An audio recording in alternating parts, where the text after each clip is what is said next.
Silence does not mean no. One of the common mistakes I see in business acquisition is assuming silence equals rejection. It does not.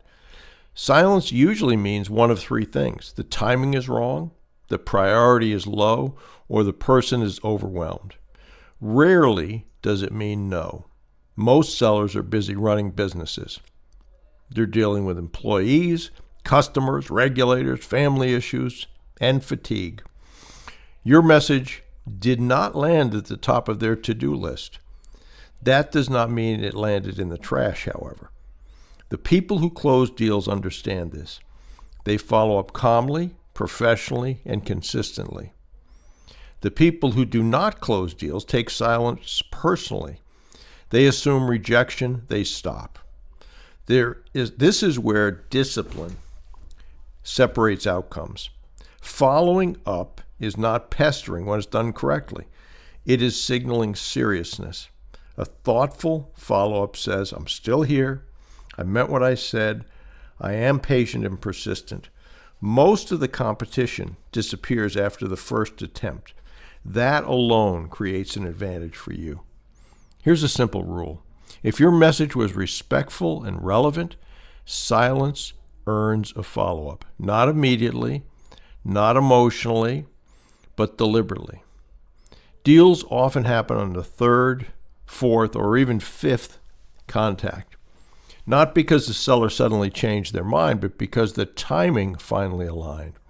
Do not confuse quiet with rejection. Confuse silence with opportunity.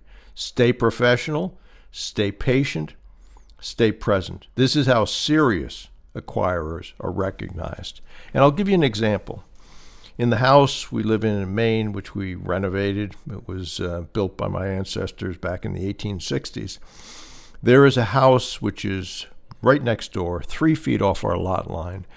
And I wanted to get that house. It had renters in it occasionally. It was too close to us. We have dogs, and that was a problem.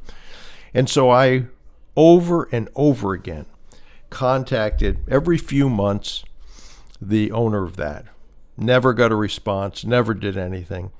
They had that home, they rented it, but they lived eventually in California.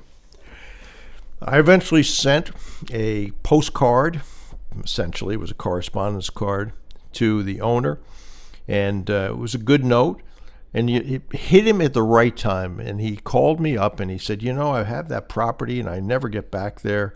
Yeah, I'm willing to sell it to you. And we ended up purchasing it and everything worked out. But if I had gone away after the first no or no message, it wouldn't have happened that way. And I've had that happen to me over and over again. As a person who used to work for me said at the very beginning of us working together, persistence overcomes resistance, and it certainly does. So I hope that helps. If you do follow up, 1, you absolutely should do it. And 2, if done professionally, people actually find it professional and that you're serious, which usually means that you might make a good partner for them if that's what they're looking for.